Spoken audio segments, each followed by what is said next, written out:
لو أنزلنا هذا القرآن على جبل لرأيته خاشعا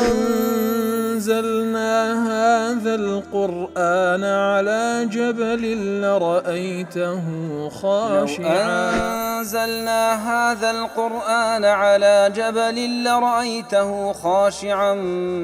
متصدعا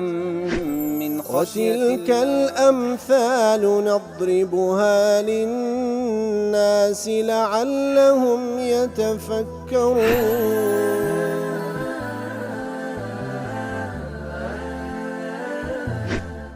الحمد لله والصلاة والسلام على رسول الله وعلى آله وصحبه ومن والاه. السلام عليكم ورحمة الله. بەڕێزان خۆشحاڵم لەوانەی 1442 لەوانەکانی تەفسیری قورئانی پیرۆز بێمەوە خزمەتتان بە مەبەستی ڕەزامەندی رب العالمین و هیوادارم ئێوەی ئازیز سوودی لەوەربگرن. أعوذ بالله من الشيطان الرجيم. بسم الله الرحمن الرحيم. والخيل والبغال والحمير لتركبوها وزينة ويخلق ما لا تعلمون. بەڵێ بەڕێزان وەکو لەوانەکانی ڕابردوو لە ئاەتکانی پێشووتر رب العالمین باسی لە ناز و نعمەتەکان کرد، لەوانە باسی لە ئەنعام کرد کە وەکو مەڕ و بزن و ڕەشە وڵاخ و شتر دەگریتەوە کە مایەی وەکو سەرچاوەیە کە لە بۆ خواردن ئەنواعی مەنفعەت و هەروەها مایەی خۆگەرمکردنەوە و مایەی جوانیە ئیتر ئەنواعی مەنفعەتی تێدا. لە دوای ئەوان باز لە صنفی دیکە دەکە کە ئەویان لە بۆ خواردن بەکار ناهێنرێ، بەڵکو والخەیل والبغال والحەمیر لتەرکەبوها وزینە، کەواتە والخەیل کاتێکەوە ئەسپ و ماین، والبغال هێستر، والحەمیر گوێدرێژ، ئەوانە لتەرکەبوها وزینە، هەم وەکو سواری بەکار دەهێنرێن، هەم وەکو زینەت و جوانیە. ويخلق ما لا تعلمون، وەکو باشمان کرد لە وانەی ڕابردوو ئەگەرچی ئەسپ ڕێگا پێدراوە لە بۆ خواردن سەردەبڕێ، بەڵام لە کاتی زەرورەتە نەک سەرچاوەی سەرەکی خواردن بێت، چونکە لە ئەنعامەکەی کفایەتی ئینسان وەردەگیرێ. لێرە زیاتر خەیلی لەگەڵ ئەوانە باس کرد کە وەکو وەسیلە و هۆکارن لە بۆ سواری واروها مای جوانی شە بەڕاستی کە ئێستاش لە یازالۆک گوتمان بڵێن بە پارەیەکی زۆر دەکردرێ و دەفرۆشرێ کە مایەی جوانیە، خەڵکانێکی زۆر گرنگی پێدن ئەو جەواب هەن وەکو ئەسب سواری و لە بۆ جوانی و ئەو بابەتانە. ويخلق ما لا تعلمون، غير أواناش أي ويخلق ما لا يحيط علمكم به من المخلوقات. وأخواي جور سبحانه وتعالى خلق دكا لويكوا أنجو براستي آجاتا لينية علم تامبينية لمخلوقات تر غير ما أخبركم به وعدده لكم. غير أوانكوا خواي جور باسكر لبوتان غير أوانكوا جماديتي لبوتان إيدي كش خلق دكا كنجو نايزانن. دار مفسرين لمعناي أو بشآتا بس شويك تيشان دايتو شوكاني دليه. قيل المراد من أنواع الحشرات والهوام كغير أنعام وغير خيل بغال حمير، أنواع حشرات أنواع بابلين جان لبري ورد رزدك في أسافل الأرض وفي البحر، أنواع حيوانات جان لبر وأنواع حشرات ميرولد رزدكات كوا لا خوارنا لا جير سوينا ياخذ لنا بحرا مما لم يره البشر ولم يسمعوا به، حيوانات جان لبري وخلق دخا خواي سبحانه وتعالى كوا لجير زوينة ياخذ لنا بحر دانا كوا بشر نيديت بياخذ جويلي نبوبي. وقيل هو ما أعد الله لعباده في الجنة وفي النار مما لم تره عين ولم تسمع به أذن ولا خطر على قلب بشر. هندش لزانان دلين آماجي بويكا أو جان لبراني كوا خواي سبحانه وتعالى لبهشت لجهنم دانا تلا بهشت وكما يناز نعمل لبو أهل باش لجهنم وكما آزار لبو أهل جهنم يتر أواني كوا لبهشت لجهنم هي كتساو نيبينيا جوي لي نبو بخيال كسج دانا هاتيه. ولا وجه للاقتصار في تفسير هذه الآية على نوع من هذه الأنواع. كوا توكو الشوكاني ضرب راستي ناكريما تركيز لەسەر شتێک بکەین لەو نەوعانە. بل المراد أنه سبحانه يخلق ما لا يعلم به العباد. ما بەستەکە ئەوەیە کە خوای گەورە غەیری ئەوانەیەکەوە ئاماژەی پێدا ئەنواعی دیکە لە حیوانات دروست دەکا کەوا بەڕاستی عەبد و بەندەکان ئاگایان لێ نییە. فيشمل كل شيء لا يحيط علمهم به. هەموو ئەو شتان دەگریتەوە کەوا ئینسانەکان علمیان پێ نییە، هەموو ئەو حیواناتان گیان لە بەرانەیەکەوە ئینسانەکان علمیان پێدا نییە. ئەوە شەوکانی. واختار ابن جرير چی اختیار کرده؟ أن المراد ما أعده الله تعالى في الجنة لأهلها وفي النار لأهلها. ابن جرير أو اختيار کرده زاتر وقت أو جان لبراني كوا خواهي قول لبهاش وكو خوشك لبو أهلي بهاش درس کرده لآقر خلقي کرده لبو عذاب داني أهلي آقر كوا بتساو نبيندرا كاس جوي لي نبوة بخيالي كاسيج دانهاتي. ابن عطية دلي وكل من خصص في تفسير هذه الآية شيئا. هر كسك لتفسير آتا بتايبت بلي فلانشتا وكو كسك دلي سوس الثياب وغير ذلك. أواني كدلن أو آوريشمي كواش مچري دروز ذكري دلي فإنما هو على جهة المثال أو مجرد نمونية لويديني توا لأن ما ذكره هو المقصود في نفسه. أو كتفسير ذكا بشتيك أو نمونيك لو نمونانيك خواهي قد يخلق ما لا تعلمون. وبعض المفسرين المعاصرين هندق لا مفسرين كاني أو هني سردام ألحق وسائل المواصلات المعاصرة في معنى الآية. هندق لا مفسريني سردام ضلين ويخلق ما لا تعلمون بریتە لەو هۆکارانەی کە ئەوڕۆ مواصلاتی پێدەکرێ ئەو هۆکارانەی کە ئەوڕۆ هاموشۆی پێدەکرێتن لە معنای ئەتکە جێ دەبیتەوە وەکو ئیبن عاشور و سعدی و شەنقیطی ئەو های لێک دەدەن ويخلق ما لا تعلمون ئەوەی کەوە ئەو کاتی کە قورئان دابەزێ ئەو شتانە نەبووینە ئێستا پەیدا بووینە هەر عینی خوا خەڵقی کردێ سبحانه وتعالى. وەکو سعدی دەڵێ ويخلق ما لا تعلم مما يكون بعد نزول القرآن. واتلا باشي دابزين القرآن سيدي كده من الأشياء التي يركبها الخلق في البر والبحر والجو.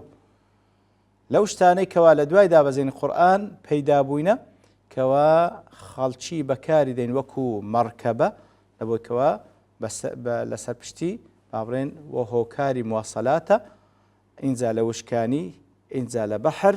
انزال هوادا وكو تيارة ويستعملونها في منافعهم ومصالحهم بكاري دينا لبو منفعته برجوان دكاني خوان فإنهم لم يذكرها بأعيانها. خواهي قول هيش تيك بخودي خوي مثلا نيفرمو السيارة نيفرمو التيارة نيفرمو القطار ويخلق ما لا تعلمون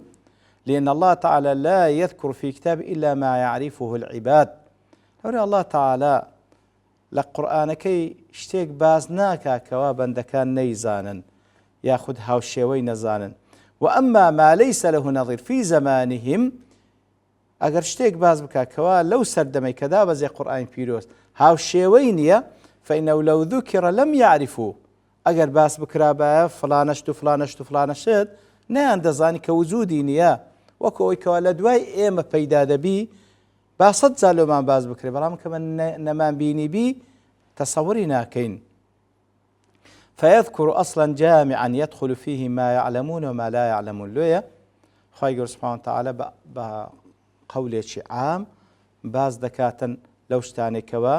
أو ما ديزان يا نايزان كما ذكر نعيم الجنة وسمى منه ما نعلم ونشاهد ونظيره.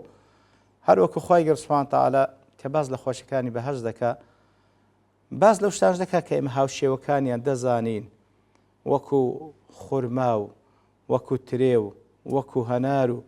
وأجمل ما لا نعرف له نظيرا. وأويكوا إيمش هاوشيويا نازانين بمجملي باسكر لبون من فيهما من كل فاكهة زوجان لحمومي وزاتك دون اعتداء بس خواد زاينتيا يتلف. كذلك هنا لو ليرشبه ماشيوا ذكر ما نعرفه من المراكب أويكوا معروفة لو كانت كذا قرآن دابا زي معروف وزان راوة كالخيل والبغال والحمير أواني باس كرديا والئبل وشتری باس کردێ والسفن سەفینە و مەرکەبیشی باس کردیە باخیرەشی باس کردی ئاماژە پێدایە لە قورئانی پیرۆز وأجمل الباقي بەڵام باقی ئەوانە بە مجمەلی باس کرد کە دەفەرمی ويخلق ما لا تعلمون الله تعالى خلقی دەکەوە ئەنگۆ نایزانن وەکو ابن عثيمين دەڵێ يوحي بأن هناك أشياء ستحدث لا نعلمها تركب کەواتە ئاەتە هەر وەکو لە بۆ زەمەنی دابەزینی قورئانی پیرۆز ئەوەی کە ئێستا هەیە ئەوان نەیان دەزانێت خوای گەورە فەرمووی ويخلق ما لا تعلمون لە دوای ئێمەش لەوانەیە شتانێک بێ ئێمە نایزانین ويخلق ما لا تعلمون بەڵێ یعنی ئەو شتانی کەوا ظاهران با بڵێن سەنعەتی بەشەرە لە سەیارە و لە تەیارە و لە قیتار و لە هۆکارانی کە هەیە لە وشکانی و لە بەحر و لە بەڵێ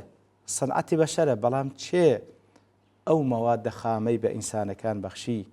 و چێ ئەو عەقلەی بەو ئینسانە بەخشی کە بتوانی ئەو وەسائلانە بەکاربینی تاوەکو ئەو هۆکارانەی لێ دروست بکە کەوا زیاتریش چاولێکردنەوەی خەڵقێکە لە مەخلوقاتی خوای گەورە سبحانه وتعالى ئیتر فعلا ئەسلی خەڵقەکەی دەگەڕێتەوە لە لای خوای گەورە سبحانه وتعالى ئیتر خوای گەورەش ئەو عەقلەی بە ئینسانەکان بەخشیە کەوا سەنعەتی لێ دروست بکەن ويخلق ما لا تعلمون هەمووی نعمەتی خوای سبحانه وتعالى إنزا دفرمي وعلى الله قصد السبيل ومنها جائر ولو شاء لهداكم أجمعين ابن كثير دلي لما ذكر تعالى من الحيوانات لآت كان بيشوتر بس إلى أنواع جان لبركان كر ما يصار عليه في السبل الحسية أو حيواناتان بتايبتي وكو خيل بغال حمير أسبو ماينو هيسترو جودريش کەوا ڕێگا حسیەکانی پێدەبەردرێ ڕێگای پێدەبەردرێ لە شارێک لە بۆ شارێک لە ناو شارێک لە بۆ جێگایشکە نەبه على الطرق المعنوية الدينية کە لە ئاەتی پێشووتر باسی لەو هۆکارانە کرد کە بەهۆیەوە ڕێگای حسی و جادە و ڕێوبانەکانی پێدەبڕین لێردا باسی لە ڕێگای معنەوی دینی کرد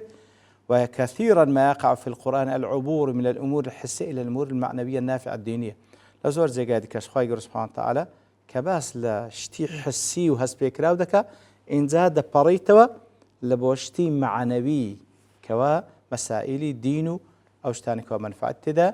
فلما ذكر في هذه السورة الحيوانات من الأنعام وغيرها التي يركبونها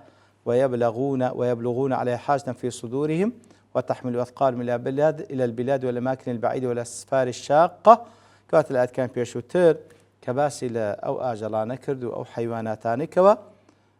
وەکو ئەنواعی مەنفعەت تێ وەردەگیرێ و هەروەها وەکو سواری بەکاردەهێنرێ باری لەسەر پشتیبار دەکەن لە جێگایەک لە بۆ جێگایەک لە شارێک لە بۆ شارێک ئەگەر ئەو وەسائلان نەبە مەشەقەتێکی زۆر دەبیندرا لەو حاڵەتەی شەرع في ذكر الطرق التي يسلكها الناس إليه لێرەدا ئەوجا لەو ڕێگا حسیانە هات باس لە ڕێگای معنەوی دەکا ئەو ڕێگایانەی کەوا خەڵکی دەیگریتە بەر لە بۆ گەیشتن بە جێگای دیاریکرا و بە جێگای ڕەزامەندی خوای گەورە وعلى الله قصد السبيل أي وإلى الله ينتهي طريق الحق المستقيم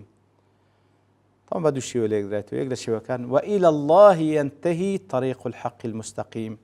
واتا أو رجا راستا مستقيمة أو رجا راستا مستقيمة حقا دقريت ولا إخوة سبحانه وتعالى فيوصل من سلكه إلى الله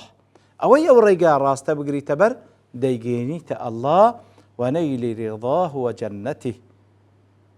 أو رجا بقري تبر أو صراط المستقيم بقري تبر ديجين تلا الله تعالى ديجين ترزا من دي خواي جورة ديجين تبهشتكي خواي جورة قصد السبيل أي طريق القاصد المستقيم الذي لا اعوجاج فيه قصد السبيل أو رجاي كوا دقر دري تبر كرجاي راسته هيس خوار خويستدانية يقال طريق قصد وقاصد إذا أداك إلى مطلوبك كوات برجاك دقوتري قاصد ياخذ قصد أو رجاك بدقيني تمطلوب داوك راوكي خد وقصد بك ما تريد واتا أو رجايا أتوي دبابر أو جاي كوا دتوي ومما اختار هذا المعنى المذكور أو كابوش ويليشان دايتو على الله قصد السبيل وات أو ريقا راسته أو كوا ددقيني تلا الله تعالى ورزامندي خوا وددقين تبهشتكي أو ريقا راسته ددقين تلا الله تعالى وددقيني تبهشتكي